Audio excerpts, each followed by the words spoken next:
হ্যাঁ sir, sir আমি ওই মেয়েটাকে ধরে ফেলছি স্যার। হ্যাঁ, আরে কি যে বলেন না, কোথায় যাবে ও? আমি ওকে হাতে নাতে বিয়ে বাড়ি থেকে বধূ সেজে অবস্থায় ধরছি। হ্যাঁ, নতুন বউ সেজে ওই বাড়িতে গিয়েছিল স্যার। আচ্ছা ঠিক আছে, আপনি একটা কাজ করুন স্যার, আমি লোকেশন পাঠিয়ে দিচ্ছি, আপনি এখানে একটা গাড়ি পাঠিয়ে দিন। স্যার আমি তো বলতেছি ও কোথাও যেতে পারবে না, ও আমার হাতে ধরা খাইছে। আর কোথায় যাবে? আপনি এখানে একটা গাড়ি পাঠিয়ে দিন আর দুটো লেডি কনস্টেবল পাঠিয়ে দিন।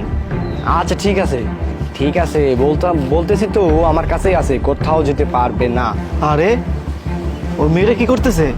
আমার কাছে ধরা মানে ধরা। হ্যাঁ, আপনি কোনো টেনশন করবেন না স্যার। তবে স্যার এবার কিন্তু প্রমোশনটা আমাকে দিতেই হবে স্যার। হ্যাঁ হ্যাঁ হ্যাঁ স্যার। হ্যাঁ আচ্ছা, জি স্যার, আপনি শুধু গাড়িটা পাঠিয়ে দিন, আমি সব কিছু দেখে নিচ্ছি। আরে ওই মেয়েটা তো ভাগতেছে এখান থেকে। আচ্ছা ঠিক আছে, ঠিক আছে স্যার, বাই, আসসালামু আলাইকুম।